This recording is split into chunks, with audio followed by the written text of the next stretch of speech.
interested.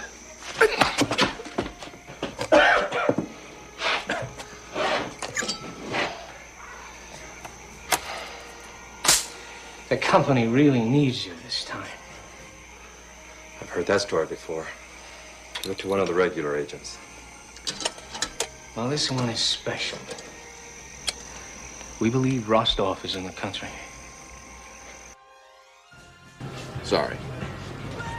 There's all sorts of amateurs out there these days willing to fight wars for money. I'm looking for Rostov. Rostov? You think he's behind all this? Can't be. He's in Europe. He's here.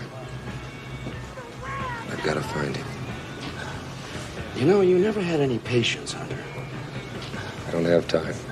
Besides, you owe me for saving your ass in South America. If you come back in here, I'm going to hit you with so many rights, you're going to beg for a left.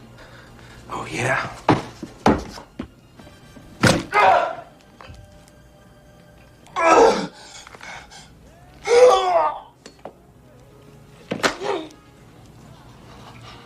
I want to know what's coming down next. It's time.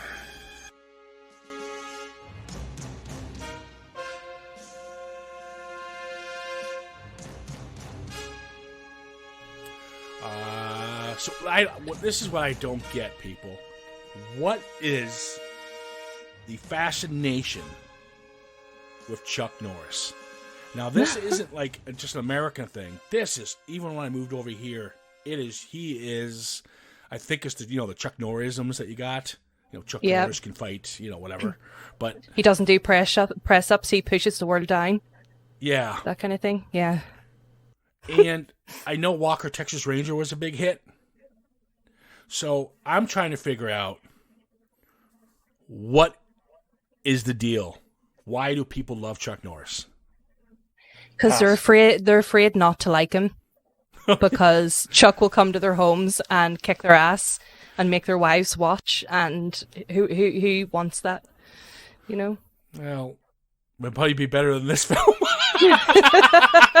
Well, to be honest, I would have taken a beating too, as opposed to watching it. So no, you did take a beating while watching. While watching it, yeah. Yeah. It was a visual beating. Oh, boy. An ocular massacre. Yeah, to say the least. Yeah, this is going to be a different one. It's tough doing this podcast when you do movies like. Actually, we all like Ghost, which you didn't know that, Colin. Surprisingly, I actually like Ghost. Well, okay. There must be something about you and Graham and Swayze. I've matured since the last time you've been on. And if anyone doesn't recognize that friendly voice, yes, all right, Colin is back. Colin, say hello. With a vengeance. Hello. Yes, it's been a year. I think quite literally a year. It actually Welcome has been back. Because when I got you on the Skype, it said talk to you in a year. Yeah. It was Jaws 4 was the last one. Oh, yeah. with that infamous moment. We don't Go talk down about, in history. We don't talk about that moment anymore. Yeah, the Kieran podcast censored matured. I have matured a lot since the last time. My hosting is, well, no, it's not as good, but I've just matured a lot. Like a Well, cheese. I mean, you didn't start with the good old, good evening, good morning, good afternoon in completely different orders. Yeah, that's gone. Yeah. Yeah. Mm-hmm. Yeah, He's a new man. Yeah. Yes, so Colin is back. He will be making appearances with us on and off. And, of course, I have the partner in crime, Nuala, with me as well. Hey. There you are. What's and there up? we are. We're welcome back to This Film Has Not Yet Been Rated. And as you probably already figured out, we are talking Chuck Norris, 1987, I believe. Invasion USA. USA! That's See, right. I've seen Just three felt dates very for this movie. patriotic. What was that? I've seen 3 dates for this movie. I've seen one was 83, one was 85, and you've just said 87.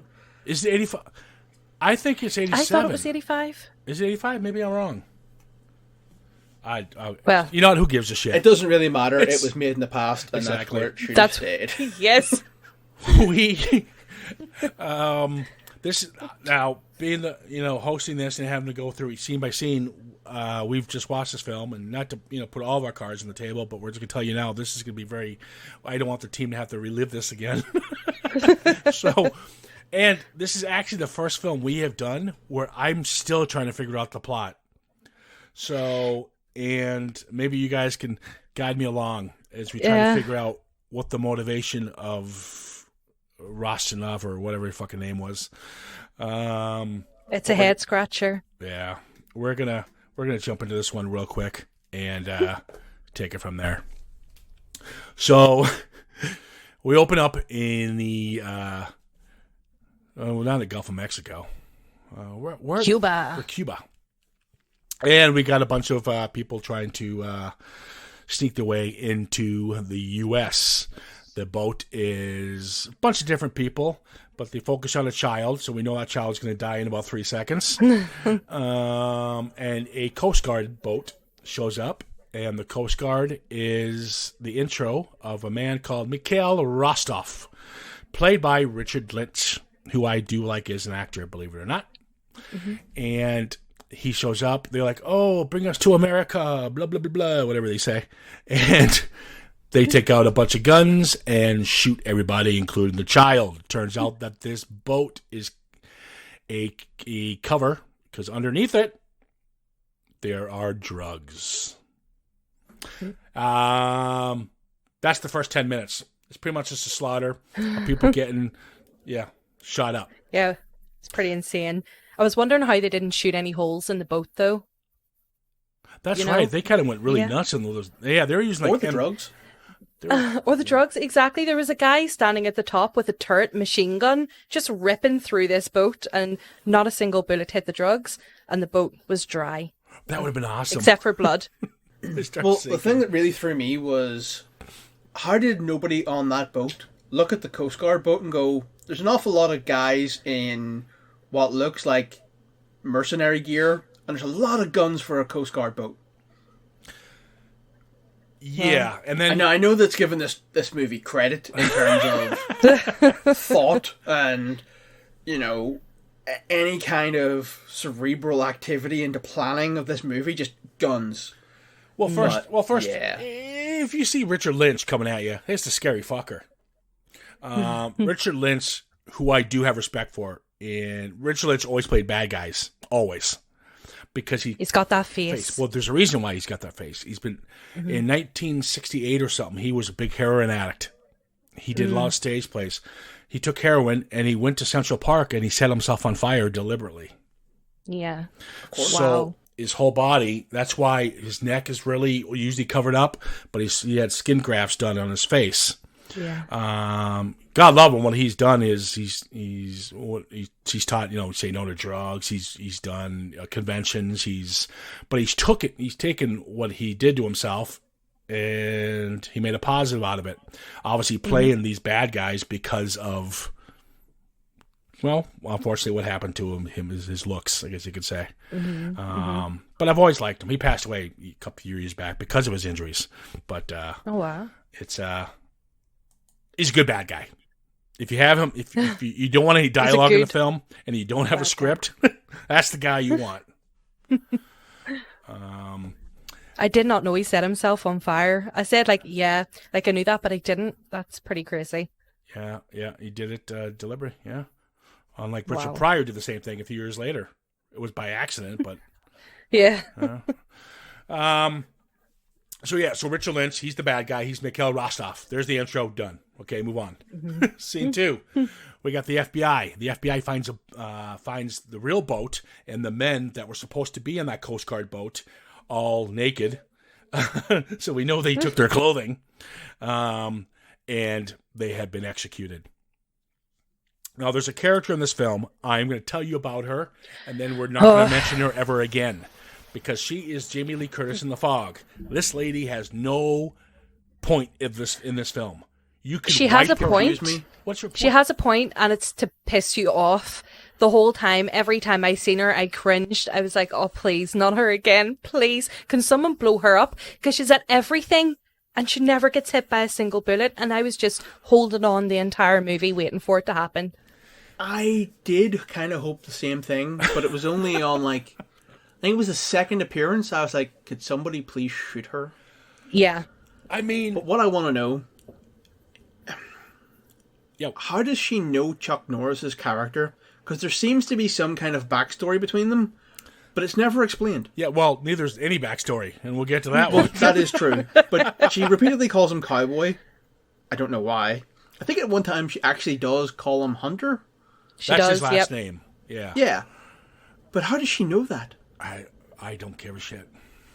They were probably Like, ex-lovers. Some kind of, like, did they used to date? I don't... Like, it's not explained. It's left open to someone to this interpretation. This movie, by 80 standards, is an hour and 46 minutes. If you were telling you got an action no-brainer film with Chuck Norris in it, it's an hour and 46 minutes. You couldn't give us out of that 146 minutes 3 minutes of just quick one-line fixtures, so we know what the hell fuck's going on. Yeah. But this reporter literally contributes nothing to the film. No. But she's in, Well, she takes some pictures. She's there. and every And time there to annoy you. she's always yelling at people. She's Yeah, literally that's true. trespassing in a crime scene. It's against the law to do what she's doing. The FBI go, "What are you doing here?" "I'm a reporter." Who do you work for? Myself. Just fuck off. I'm a strong woman. You leave me alone, goddammit. Oh my God, I hate her. So I'm going to avoid talking about her. She's peppered in here and there, but I'm not mentioning her again. Yeah, she's not really... She's useless. Yeah, she doesn't really contribute anything, so yeah, I think you're right. Just we'll leave her there. There we go. And ironically enough, she never acted again. Shock. No kidding. So Rosanoff now, what he's going to do is he's going to take the drugs, sell them to a big drug dealer, and then he takes those, and the drug dealer will give them weapons. So obviously to prepare for the invasion. So he goes to the slum area, and you meet the big drug dealer guy, played by Billy Drago, another guy I like to see. He's always a good menacing bad guy in films. He was great as Frank Nitti in The Untouchables. But he's exchanging, so he's testing the drugs. He's like, "Yeah, man, this is good stuff." Yeah, it's really 80s. Like, they even have rotary dial phones, Yeah. Yeah. which just, like, it super ages it because the guy takes a lifetime to dial that number. And you got Well, like, here, if I was just going to say, if the phone didn't age it for you, the hooker with the crazy mullet and the leopard print bikini top and short hot pants would have done it for you. I don't 80s know, is 'cause all leopard over this print's kinda film. back. Oh, well, fair. And so are mullets. Mullets are coming back, Yeah, guys. see, Oh my everything's, God, that should not come back. Everything returns. They are. oh my God. There's business in Yeah. the front, party in the back. Party in the back. So yeah, I mean, so what you don't know is I currently have a mullet. do Oh, you? wow. Oh yeah, And a handlebar mustache. it's called the Hetfield. Oh my God. Respect. I gotta see this. I have gotta fucking see this. That would make my day. So yeah, so what's gonna happen here is Rostov is going to double cross the drug dealer. Don't know why, but what the hell? We don't get an explanation why, but what the hell? Well, because he doesn't want to give them the drugs. He still wants to keep them. Probably to amp his soldiers up. But I this is noticed that you. Rostov... Wow. I noticed that Rostov You read the has a habit of shooting men in the dick. Yes. He really does. He really does. He Like, really that was goes one in thing I for took it. away from that as well was he's got a real sort of penchant for like I love me some dick shots. Yeah, yeah. So Billy Drago, the drug dealer, goes, "Yeah, man, this is good stuff." And then Rostov's like, "Yeah, let's just get this on." And the hooker, whatever she was, is doing blow. He smacks her head while she's doing blow with a metal, snorter, whatever it is. So the snorter goes up her nose. She's screaming. He shoots her. She flies out the window. Very violent scene considering it's a woman. And then he gets some of the bad guys, and then he shoots Billy Drago in the balls. And he does this again with another character. Yep. What is with his shooting guys in the balls? Welcome to the conversation, Kieran. I know that. I know you guys were talking about that. But I had to get there to get to it. Yeah, God, yeah. You missed it. The hooker with the blow. That was the best part. No, I think the cock shots are probably the funnier part for me. I mean, Yeah. Of the ridiculousness that is this movie, the indiscriminance of the killing, I actually don't mind, because it's not just, well, spare the women and children. No. In this movie, everyone dies equally. Yes. Yes. But in the 80s, they got away with a lot of that. But then that's also... I'm okay with that. Yeah, kind of, but that was always still very much in a either no one dies and everyone's safe, or the men die and the women and children are spared. This movie just goes hard and just, no, you're all going to die. Yeah, but the 80s did do that. I think they did. Cobra did it with Stallone. I blocked that movie from memory. Raw Deal with Schwarzenegger. I mean, well, the 80s were that exploitation kind of thing going on. RoboCop is a good example. And so I think I didn't mind that, but it's the execution that, pardon the pun, that doesn't work here. So he gets away with the drugs and now the guns. And so we meet Detective Adams. He's going to Chuck's place to tell him we need him. Don't know why, but what the hell. Chuck Norris's name is Matt Hunter. For the duration of this, I'm just going to call him Chuck. Yeah. The character's name is Matt Hunter. Matt's like, sorry, Chuck. I'll fuck that up the rest of the podcast. Chuck is like, I'm not interested, but we need you. You don't need me. Yeah, we do. Why? This one's special, man. Rostov is in the country. And he looks... Oh, my God. But Chuck doesn't bite. He says he's your problem now. You should let me kill him when we had a chance. So we cut to, we're in some kind of diplomat house, I guess you can say. Is it yes. And we don't realize it's actually a flashback. It's a horrible, horrible flashback. So Kostov is there to assassinate some kind of famous diplomat with, as you do, a missile launcher, because you want to be quiet when you're assassinating somebody. Definitely. Although that does seem to be a motif within this movie, Yes. is him with rocket launchers. Yes. Yeah. Guns are second. Missile launchers and grenade launchers are first. He's about to shoot to take out whoever he's about to take out, and there's a gun pointing to his head. It's Chuck, and he's like, "It's time to die, Rosanov." But Chuck decides not to kill him. We cut to... Why was he whispering, by the way? Yeah, He's like, it's time to die. There's a lot of questions. Like, why did he say it's time to die? And why did he blame Adams, saying, you should let me kill him when I had the chance? But he... Didn't kill him? Didn't kill him. Could have had a chance. Yeah, he had the chance There to was kill no, him. he didn't get interrupted. There was no order given? Yeah, again, plot holes. Lots and lots All of he had to plot do was holes. hold up his ear. What? Fine. Yeah. And that's it. We knew that Adams gave the order not to kill him. We never got that. Or even a little cutaway scene of him being arrested instead. Something. Yeah. Or a conversation between these two. Something. Yeah, anything at all. Why Kossoff hates this man so much.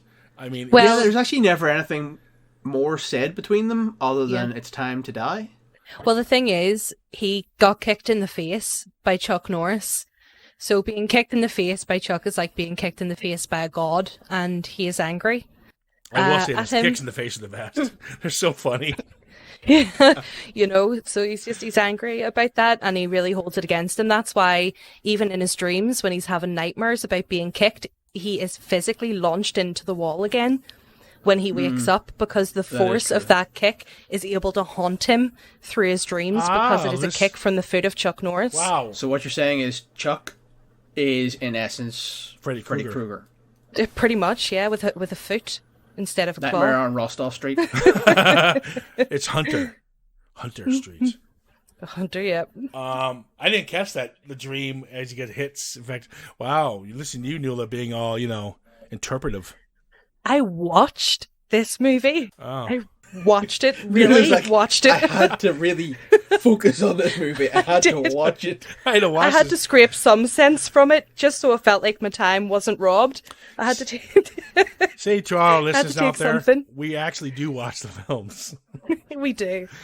Yeah, so he wakes up. It's a dream, but it's actually a reality. It's just him reminiscing of what happened, why he wants Hunter so bad. It's such a bad backstory. And I'm telling you folks right now, that's it.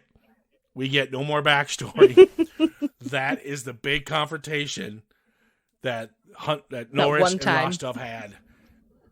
It's and his anger to kill Norris is just not warranted. It's just hilarious. It's purely based on the fact that Chuck told him it was time to die and kicked him in the face, it would seem. Yeah. He's so angry, he tells his partner in crime, Nico, I believe his name is, he goes, I must kill Chuck. And Nico goes, no, you can't. You'll risk everything. You are obsessed. He is not a threat to us. And then Rostov looks at him with really, his eyes and stuff. Just looking at him. Yes, he looked at him with his eyes, as one is known to do. That's the direction. He looked at him with his ears. And he goes, as long as he's breathing, he is a threat. Dun, dun, dun, dun. So we're in the Everglades. It's not really the Everglades. I don't know where this fucking movie takes place. It's supposed to be Miami, I believe. I have no clue. He lives. I think it's Miami. It's Miami, I believe. Yes. So he's kind of like an Everglade kind of environment, but it's not the actual Everglades. But he lives in a shack. So they got the the river boats, the fan boats, all those, and so he just lives off the land pretty much. And all of a sudden, dun, dun, dun, dun, Rostov men show up, and they have, of course, grenade launchers and rocket launchers. Lots of them. And they blow up his house, thinking that he's still in it.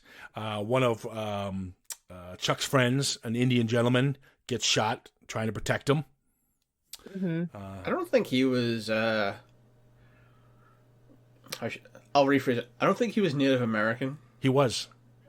He was. He's a They Native actually American mentioned actor. it in the He's film, yeah. He's done a lot of those kind of movies. I mean, I kind of zoned out of that movie for a while. Yeah. Well, you know what's funny? Sort of the cast of this film. So you're fitting right in. So he takes his friend's body because they all leave. They think he's dead, and he takes his Tonto's body, whatever his name was. Sorry, that's horrible. And he sets him on fire. And as you do when you're... What about the guy's family? You know what I mean? Why, like, that's his mate. Why set him on fire and leave him there to burn? They could have buried him later. Again, there's no backstory to any of these characters, so does it matter? Yep. I suppose. Now, the best part about this scene for me, as ridiculous as it sounds, was the little armadillo trying to climb down the stairs. Oh, I How love the cute armadillo. was that? Oh, I'm so glad he got away. yes, and the best actor in the film. Yes. Definitely. Because you actually could see his struggle. And it's whenever he bopped over the tub of milk or the little bowl of milk and then he like stumps in it. Oh, he's so cute. I want an armadillo. Yeah, that's going to go well. I can see just, cat plus armadillo. Oh, she'd beat the armadillo up, but it would still be cute. But they have armor, so it's okay. Not as cute Exactly. as a shell full of cows. Oh, we Isn't that- Scottish isn't that- isn't cows. that the cutest thing in the world. They're adorable. I'll put something on Facebook after this podcast, everybody, and you'll get a look at this adorable little. They use them as pets, like little Shetland pony of Shetland ponies, but they're a cow version of it. Oh my god, they're so cute. It's like a little. They're adorable. Yeah, little Chewbacca's. Just completely forgot about the movie here. We're just like cute animals. This movie podcast is now about ridiculously cute animals. Next week, pandas, and if we get to it, Friday the 13th, Part 3. Oh yes. So once they attack him and kill his buddy. He looks into the camera. That means he's in. Now, why is Chuck hired by the FBI, CIA, biggest organizations in the world, and they just say, Chuck, go get him? He's not given a team. He's not given. He's just Because he He's works not given alone. weapons or armored in any way. He just seems to have 2 Uzis and a knife. yeah.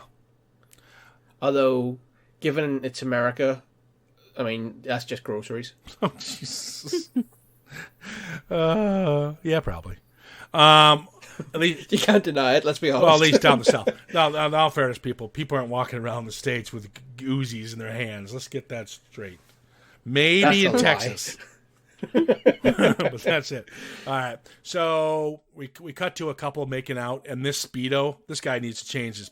I mean, what the hell would these? You see the Speedos this guy was wearing?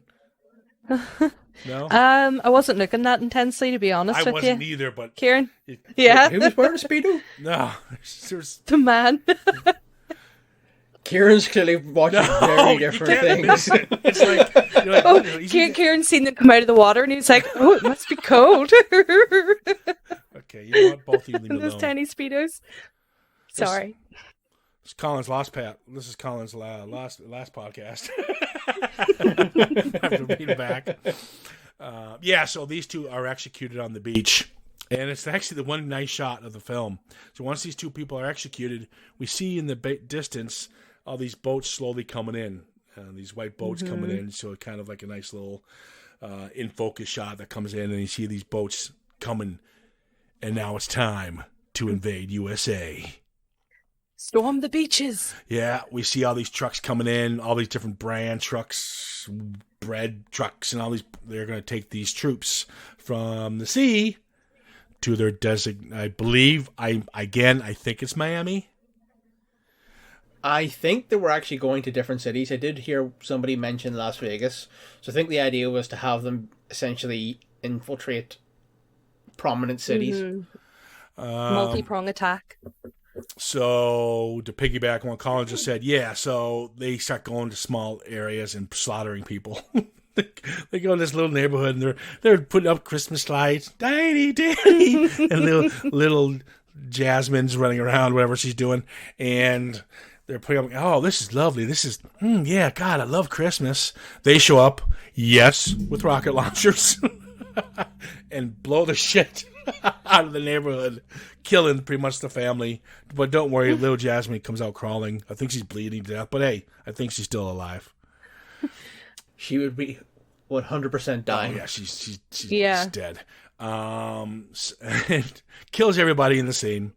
Then we cut to another scene. They're at this looks like a Cuban restaurant, and these bad guys show up as cops.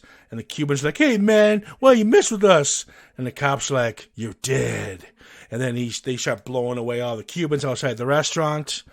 Just these montages of people getting slaughtered as they take over. I guess That's most of the movie. That's pretty much half the film right there. We're almost done. Yep. Then we cut to Hunter, who's not doing anything right now, but he's driving down. This is the best part of the film. I don't know if you guys noticed this.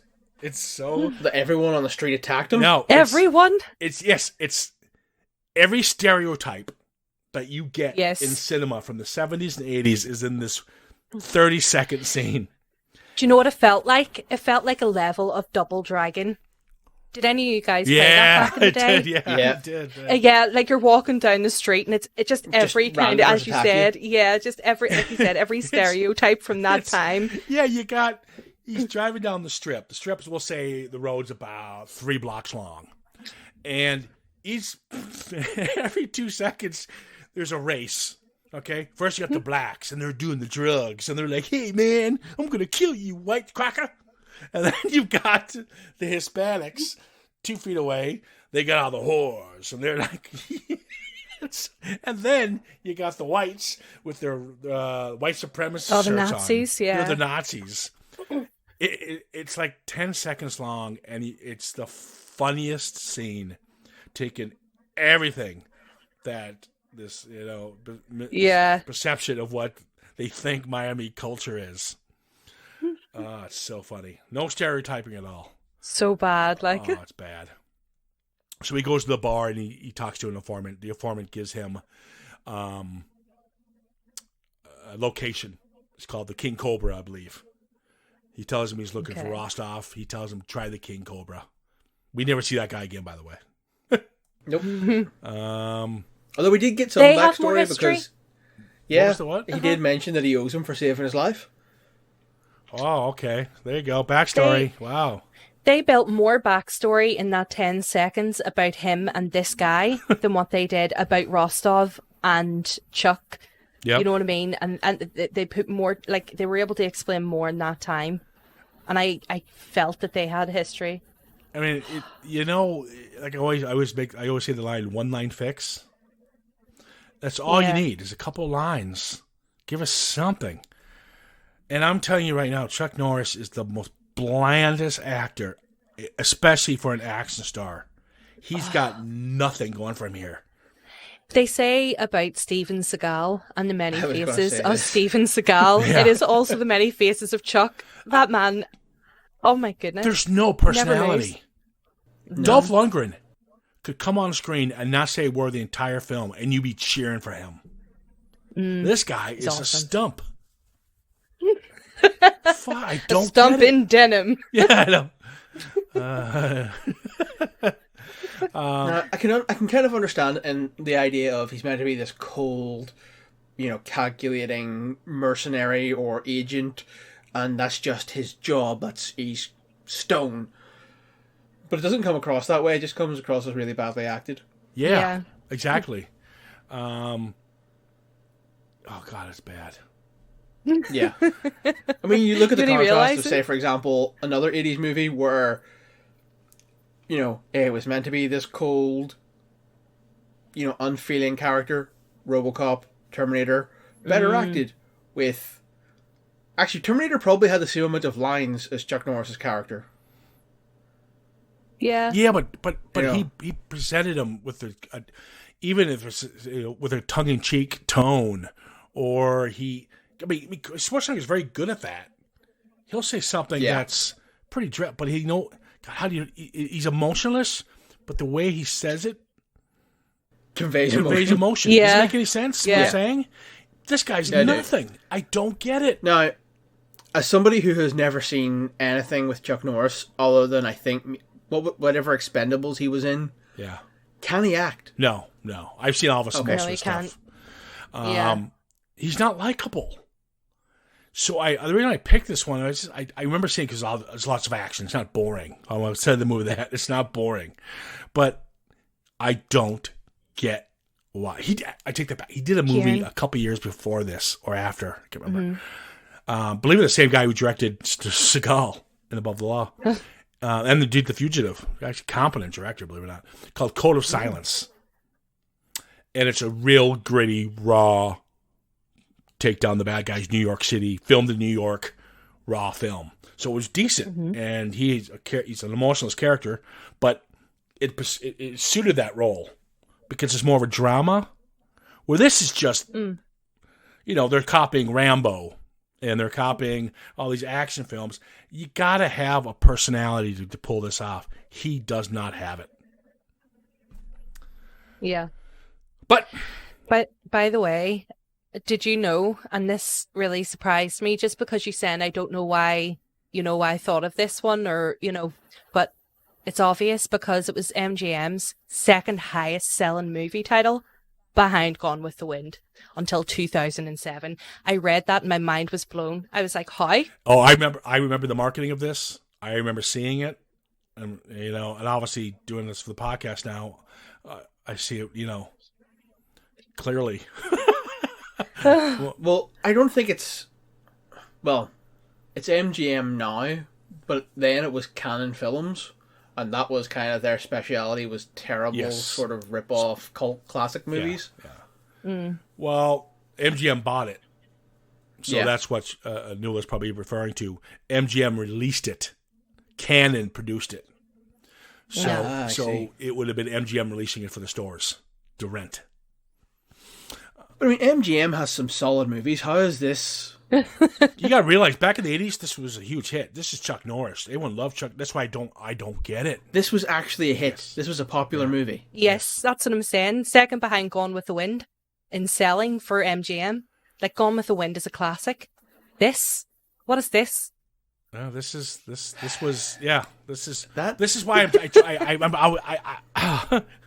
I mean, I Well, bought you it. can't say anything, Kieran. You own I it. don't know. You I like bought this it like movie. a You year ago. wanted us to watch this movie. I bought it a year ago. It was like £5 Blu-ray. I'm like, oh yeah, I'm gonna get this. I remember this is a classic when I was a kid. Now I watch it. I'm like, ah, shit. But Yep. it, we did that film. What you and I did, Colin? I Come in Peace.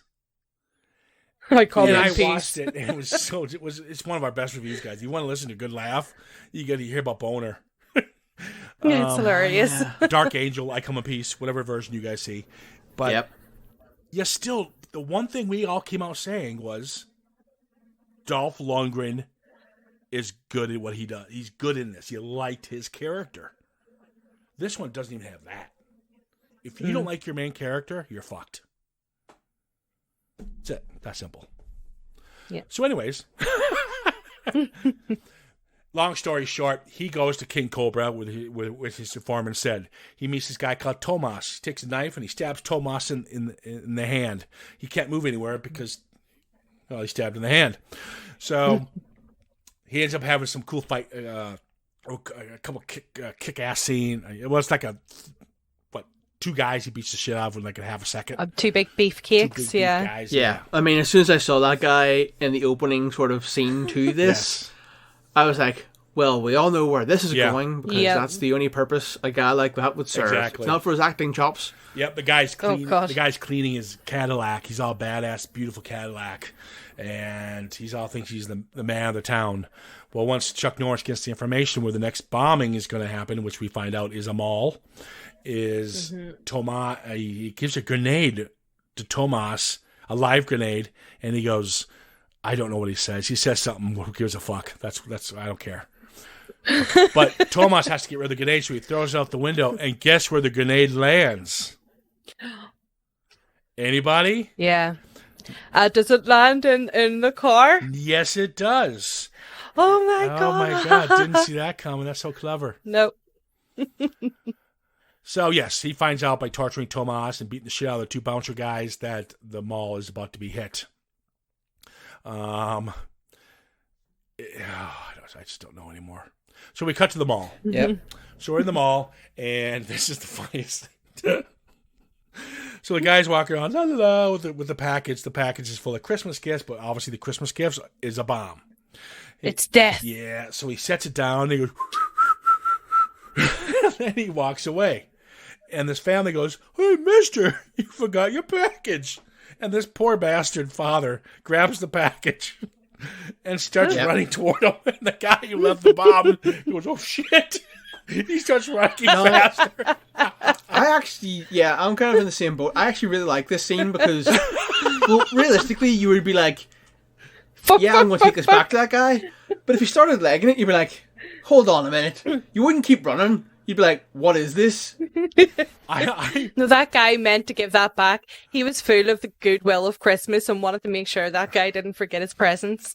But I was just laughing at the guy running away because it was the panic on his face. He's like, I'm going to get blown up. It was like Holy watching shit. like something from The Naked Gun or the Yes. Keystone Cops. It was just like, oh shit. I mean, and then the cop gets involved, and then the bad guys who are backing up the guys dropping the bomb show up at the mall, and they shoot this poor cop and this poor father. And then the bomb explodes, causing chaos. And as the bomb explodes, in comes Chuck through the mall door, not killing anybody, by the way. He would have ran over Missed 12 all people. civilians. Yeah. There's two things I want to talk about with the bombs in this movie. There's not really bombs; they're like more like flares. They're not really bombs. They're not particularly large. They don't, like, for the amount of explosives you see used, the actual explosion is very underwhelming. Well, besides from the ones at, like the big housing area that they blew up, where the girl was putting the Christmas tree, decorating the Christmas tree, they really use big explosions there. But every other one, you're like, what was the point of that? Yeah. That's just a wee tiny wee explosion where there should be chaos, Any explosion where they're using what is, in probably my guess, meant to be a plastic explosive like C4. Yeah. But, to their credit, this is the only credit I'm going to give them, right?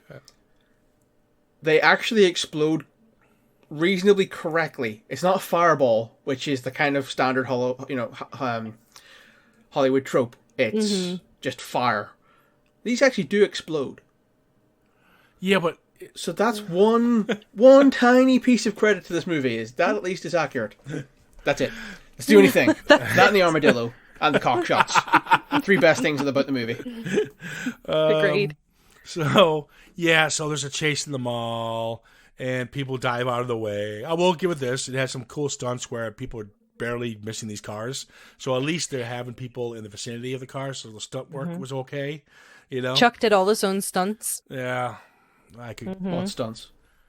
The ones of him hanging out of the car and stuff in the mall. Whenever it was moving, I think at one point, he's hanging out of the car and shooting people up. I mean, and there's that's some hardcore stunt work. Yeah. Well, yeah, and any of The the biggest other stunt of that movie was was it getting released? Well, that. But the guy who planted the bomb must have arm strength like a champ. Like, it must be superhuman, because he held on to that woman that he was dragging for ages. Yes, I was about to say that. You talk about Chuck hanging from the side of the car. For some reason, as the bad guys are trying to escape, they get into a car. The reporter shows up. I don't want to mention it, but I have no choice because I don't know how she... Hey, cowboy. How does she get there? Why? God knows. I don't care. Chuck gets in the car. She's got that teleports. police scanner, probably something along those lines. Okay, don't give her credit. So, actually, she does say she has to scan her in the beginning of the film. Yeah, see? Oh, yeah. fuck me. Anyways, so the bad guys, and it's the driver's side, by the way. It's the driver who does this. Grabs a pedestrian, and as he's driving, one-handed, being chased by Chuck Norris, his other hand is holding onto a woman from the side of the car.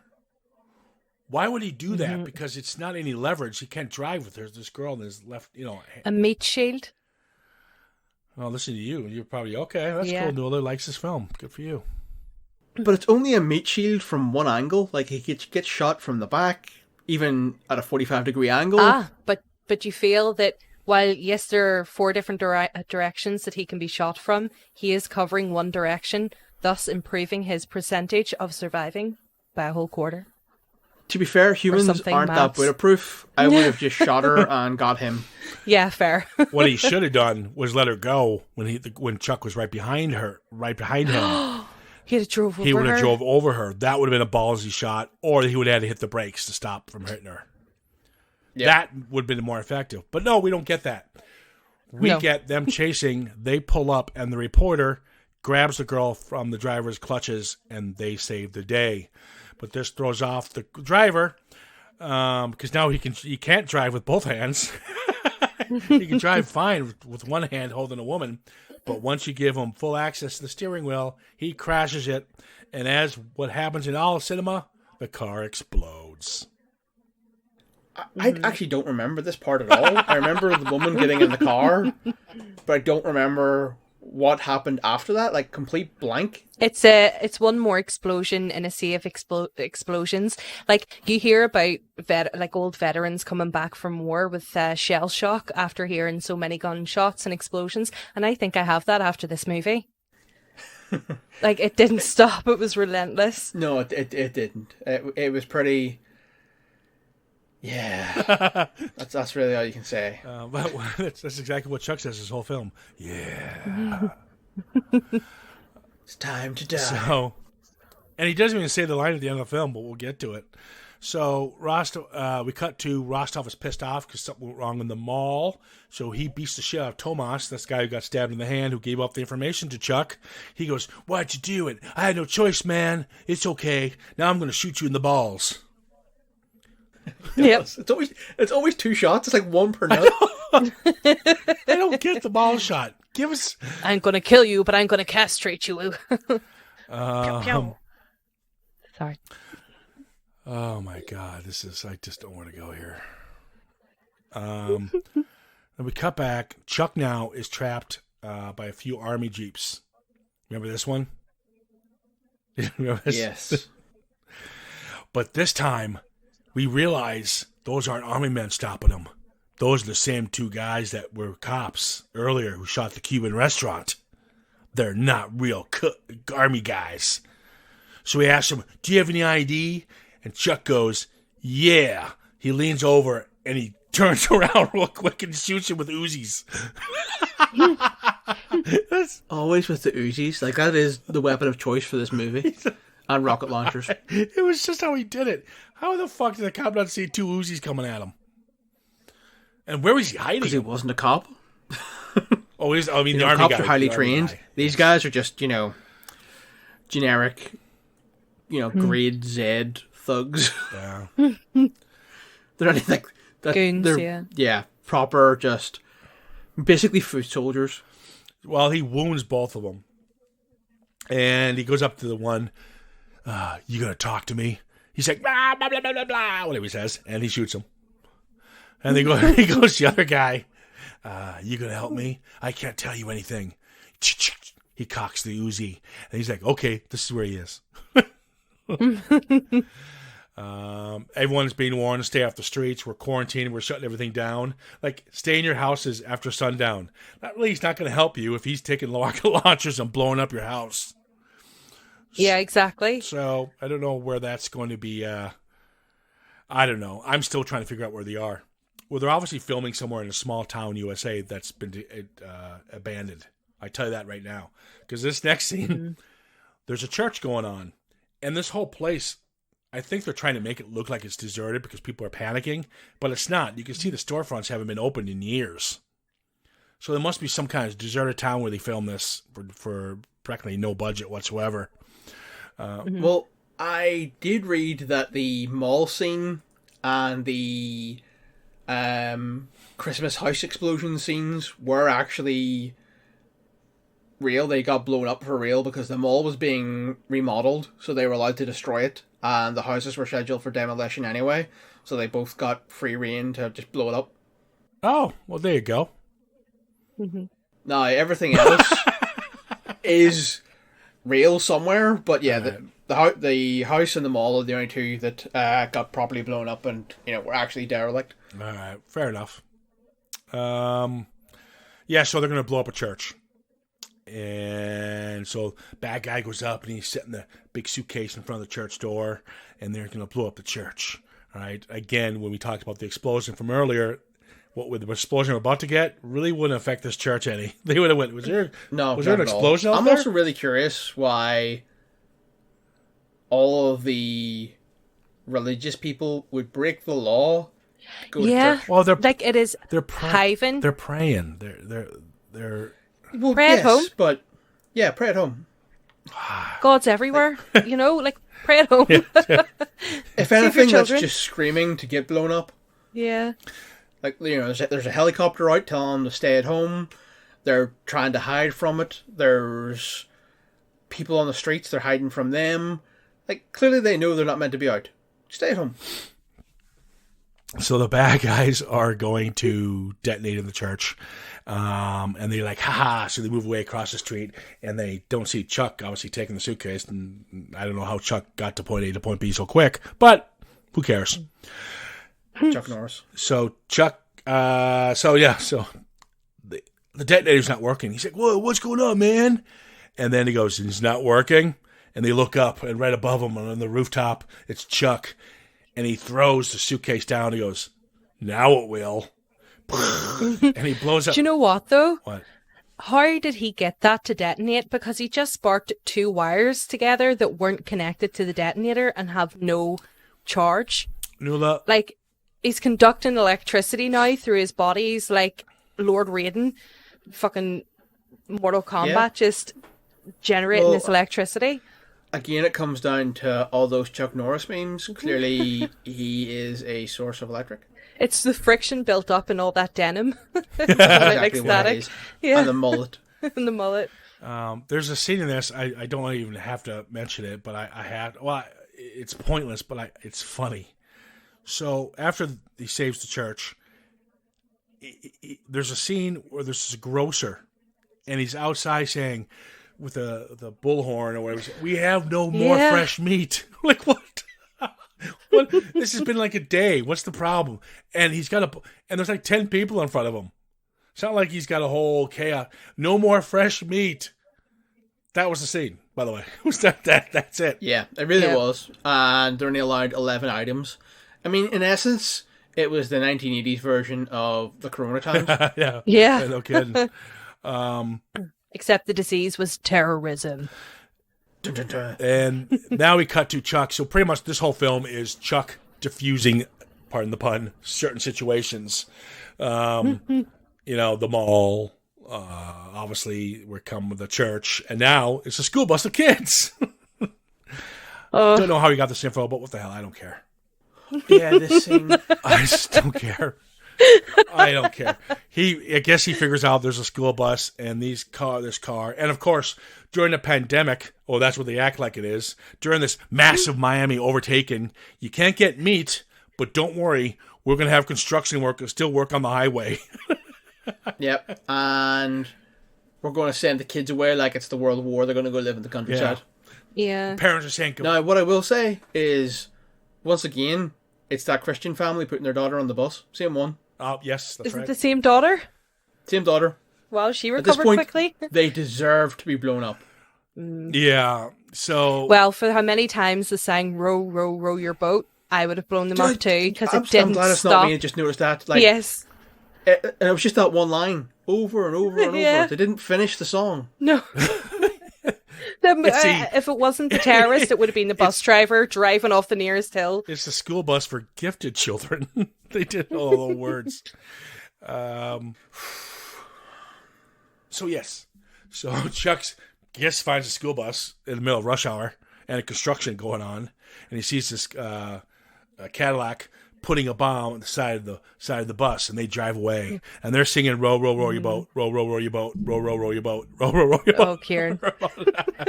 And Chuck sees the bomb inside the bus. He pulls up to the side of the bus. He pulls the bomb from it because they hooked it with some magnetic crap. I don't give a shit.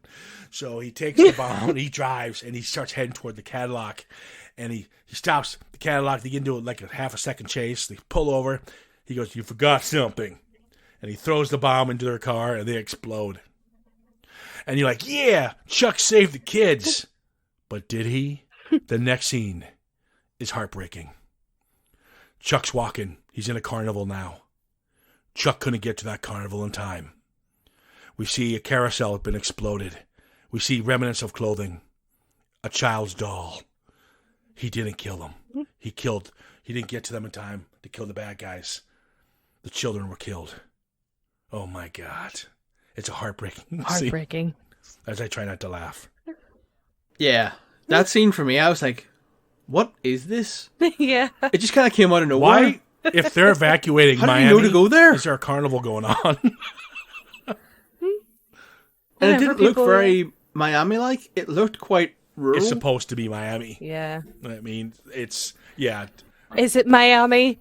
Is it Ohio? Miami, Ohio. Is it New York? Is it freaking Mississippi? Who knows? It's definitely down south somewhere, but it's certainly not Who knows? Miami. Yeah, there's just so much about this movie that, yeah. And just to backtrack just a little bit, the girl on the school bus saw the bomb and didn't raise any alarm. Well, she was still singing, Yeah. row, row, row your boat, row, row, row She your boat. was, yeah. She just kept singing while staring at this explosive device. Didn't be like, sorry, excuse me, somebody just put something on the bus. Nope, nothing. Like I said, a gift to children. Natural selection. Adams. Oh, by the way, it's a mass carnage. Supposedly children died on this carousel. There's no bodies or anything. Oh, it's just fine. And there's only one person there, and that's Detective Adams. And he goes to Chuck, "You couldn't stop him." And he goes, he goes, "You're doing a really good job, man. You're nailing these guys out of the park." He goes, "Everyone I stop, 100 of them succeed." I don't understand what that means, but okay.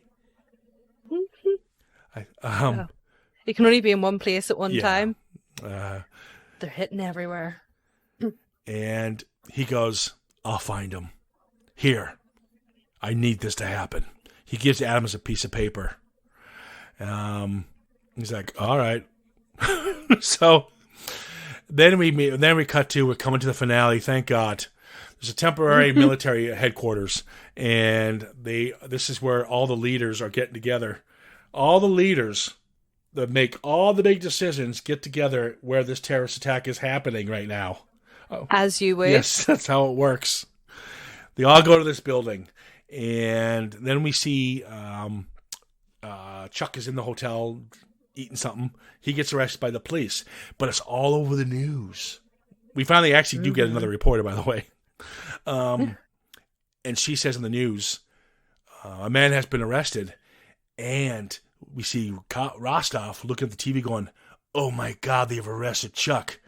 And they bringing him to the military office headquarters. Is this... I need to go get him. You can't deter from the plan. I need to get Norris. You can't. I'm doing it. Okay. Is it obvious bait? Yeah. Is this a setup? No way. Could never be. There's no way this is happening. No way. And especially because they interview Chuck Norris, and he practically may as well just turn around to him and say, come get me, big boy. I know. You know? Yeah. He's like, come get me. I'm at 5th Avenue South. You just take Highway 7. There's very less traffic there. You'd be all right. 15 minutes past the lights, take a left. Room 203. Oh, my God. This is... there's the reporter again. We'll just walk past. That's the reporter who stopped him. I love how she can walk into a military base, technically a military base, just walk in, hi, and start asking Chuck questions. It's like, what timing?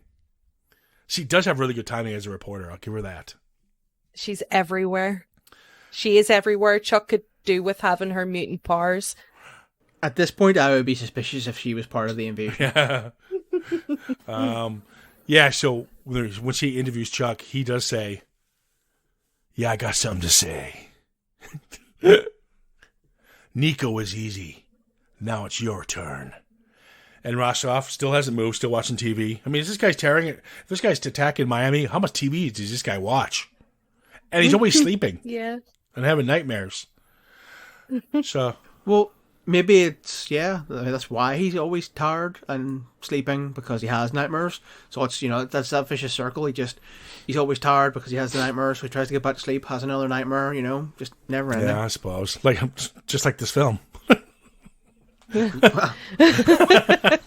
Okay, there's a good shot here. It's a good stunt. I'm going to give it a big do on this one. So a couple security guards, as we know when the plot twist happens, which we all know this is a setup to get Rostov to that building, they pretty much sacrifice these poor security guards to do this. But the bad guys have to take the security guard vans. So in order to do that, they got to kill the security guards. So they killed a couple of security guards. There is actually a really cool shot of, you see from behind the security guard, and he's sitting at a desk, and the van explodes, and the impact of the explosion blows him toward the camera. It's an actual stunt. It's actually a pretty cool shot. Unfortunately wasted in this film. But it looks like this man really took a hit. But I'll give kudos to that. But anyways, they take these trucks to get into the federal headquarters where Chuck is. Rostov takes the easy way. He takes a helicopter. He goes to helicopter. He lands. Military starts putting up brigades. The U.S. military starts putting up brigades around the building to make sure no bad guys are going to get in. Rostovich lands on the roof. He's like, time to get Chuck. There's a fight going down. The bad guys against the good guys. Pointless scene. It's boring. There's no cool. It's just repetitive rat-a-tat, rat-a-tat-tat-tat-tat. Very G.I. Joe. It's not very, gratuitous anyway. It's 20 minutes of nothing but gunfire and explosions. Like, I actually timed it 20 whole minutes, and there's like zero dialogue pretty much throughout that whole part. Well, what got me was the fact that they're just shooting. They can see there's nobody there, but they just keep shooting anyway. Yeah, a lot of bullets. Yeah. And at no point did anyone reload. Rostov gets into the building to go after Chuck, but Chuck's already on the roof. As Rostov goes in, he blows up the helicopter. Rostov is trapped. They move into the building. The military all of a sudden comes out of nowhere. They had a small military hiding, kind of to call the plan. come into play. But as all the bad guys showed up to fight the small military they thought they were fighting, the real military show up, tanks and all this shit, and they just start taking them all out. As Rostov's running through these fake office building, which, by the way, is the most worst fake office building ever. Every wall they shoot looks like cardboard. They shoot the whole place up, and then they realize there's nobody here. Oh my God. It's a setup. Could this be a setup? Oh my God. The rest of the film is just him taking out, I believe it's 4 bad guys. He takes one out. He blows him away with an Uzi, as we do.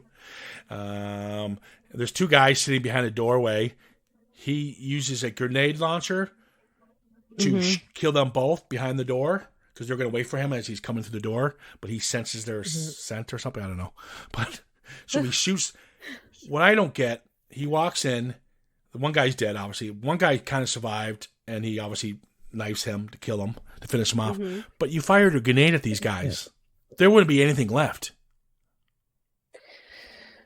No, but I'm going to say the budget for this movie didn't stretch that far. Fair enough. This movie got $6 million to make. $2 million of that was Chuck Norris's salary. Oh, wow. He got $2 million for this? He got $2 million for this. Fuck me raw. That's insane. Jesus. It was...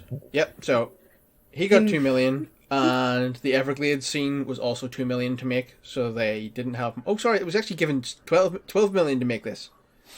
12 million? Yeah, 12 million. 12 million. He got $2 million pay. The Everglades scene was $2 million, and shooting took 10 weeks. So once Chuck takes out all of his henchmen, it's now him and Rostov.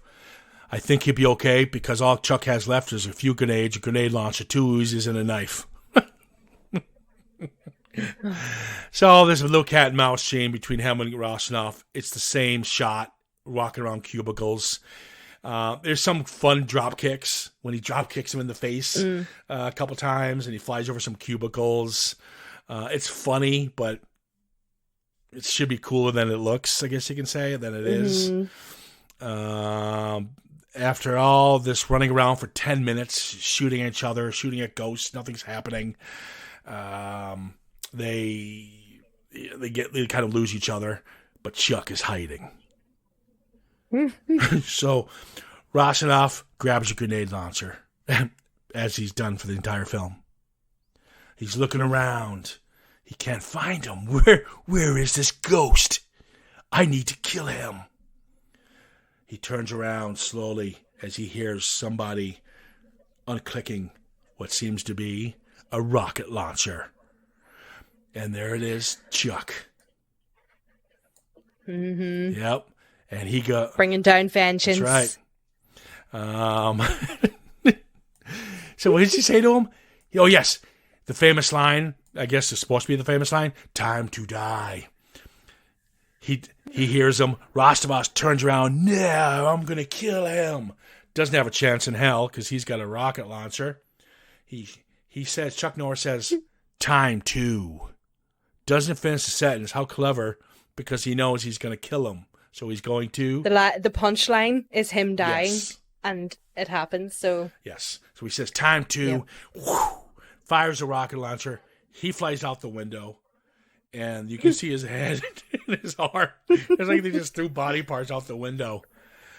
And Rostov is dead. And, save the children. And then he walks out, and Chuck style, and Chuck has saved the USA. Literally, only Chuck. Yeah, only him. But one-man army. There we go. This one took way too long. So let's just wrap this one up. And Colin, please, we know how much you like this film, so go for it. I'll keep it pretty short. I'm going to give this movie a 0.5 out of 5 armadillos. Yeah, like it had the potential to be really good. Like the idea of, a foreign body invading the USA has the idea of being a really good movie. It was just woefully executed, terribly acted. They could have done a lot with that budget, just with better actors and a better story. Just better everything, really. Don't watch it unless you want to have kind of a laugh. Like, it's not even bad, kind of funny. It's just bad. Yeah, actually, don't watch it. Yeah. That's my review. Don't watch it. So that's one like for Colin. I completely agree with what Colin said. It's if you literally have nothing better to do and you've watched every single thing that there is available to watch, then watch it. But unless that's not your situation, don't. Just don't. It's not a great film. Like, you have to be a hardcore Chuck Norris fan to get any pleasure out of this. Sorry for shitting over your movie, Chuck, if you're listening to this, but man, do better. Yeah. This movie's got very few likes, and I've got the fact that it's fast paced and it's not boring. All right, that's not doesn't say much, but that's Yeah, I'll give you that. It is fast paced. I like Richard Lynch. I think what Richard Lynch has done in the past as playing a bad guy is wasted here. I mean, there's no backstory. There's nothing. There's nothing here. There's nothing here to grab onto and go, yeah. There's nothing here. It's like, you know what this is? A long episode of the TV show Chips. Anybody who's watched Chips? Two cops on bike? No. Okay. Anyone who listens to this podcast knows Chips, you'll have a chuckle at what I just said. This is directed by a guy called oh my god, I'm brain freezing. Joseph Zito. And the guy was competent director. He did Prowler, slasher film, but he did my favorite, Friday 13th Part 4. And the guy did Invasion USA, which was a hit, you know, and he kind of disappeared. He does a lot of TV now. So there was talent behind the lens. And clearly, $12 million back then is quite a bit for a small film. Like, I mean, they could have done something different. I just don't get. And the big one, I don't like Chuck Norris. He's not likable in this at all. He's an emotionless. If you don't like your hero, and you want to see more of the bad guy, and you want to see the bad guy win and blow up the kids in the bus, there's something wrong here. I'm shocked that this movie is the big hit that he says it is. I own it. Fuck me. I should have thought about that one, but I own it. And it's just everything. The stunt work is choppy and shady. The plot, there isn't one. The acting is horrible. The casting is... there is no casting. Yeah, you meet a character for like a half a second. There's no explanation why he wants this Chuck so bad. And who's this Adams guy? Why is Chuck the only one that allowed... Why can't the CIA or the FBI help him? What do you think would be kind of important? Well, as they say earlier in the movie, Chuck says, "Why can't you get another agent to do it?" And I think he says something along the lines of, "We need someone special." Oh, okay. When I say one-line fix, I mean something better than that. Yeah, I mean, that is a stretch for a one-line fix. But what I will say is, from what I have seen, the idea for this movie came to Chuck Norris when he read a Reader's Digest article. So, oh Jesus! Yeah, it's a bit thin on the ground of an idea. I think he got it from watching Chips. Listen, I thought about this, and I was going to blame Chuck for this whole thing because I don't like him in this film at all. But if you put Stallone or Dolph Lundgren in this, I don't think the film would have worked either way. I don't think it's the actor's fault. I think it's sadly poorly directed, poorly written, poorly scored, poorly everything. It's unfortunate because I remember it when I was younger as a lot cooler film, but I matured since then. Of course. All right, guys, we're gonna wrap this one up. This is that's it for Invasion USA. We're clearly not fans. No. We are. What's next? I don't know, but I will. Donnie Darko. Oh, Donnie Darko. I believe. Yes. Donnie Darko. I can't wait. I can't stand this film. I don't get it. I'm ready to rip it apart. But Trevor and Nuala are going to try to turn me. Colin, we will have you back as usual. It's nice to have you back today. Yep, not a problem. And, your quick wit and your boy-like charm is just wonderful. Oh yes, I'm sure I'm a real treat to have. Nuala, thanks for joining us again. Pleasure as always. And how's the gaming going? Oh, it's going well. The stream, yeah, it's going pretty well. I'll be streaming tomorrow and on Saturday at 8:30 on Twitch. Name Plumber Berta, so check it out if you're interested. But yeah, it's going well. I'm enjoying it, man. Cool. It's good fun. Thank you for asking. Well, there you have it. I think that's a wrap. You know, I don't know how to end this because it's unfortunate. This is where I put the cool Amazing USA music at the end as we're fading us out, and don't really have that. You could just do the Chuck Norris move of "It's time to," and then we end it. Yeah, go to black screen. I like that. Roll credits. I think we will do that. All right, guys, have a good weekend. Thanks for listening. Take care of yourselves. Keep downloading us, and we will chat soon. Until then, time to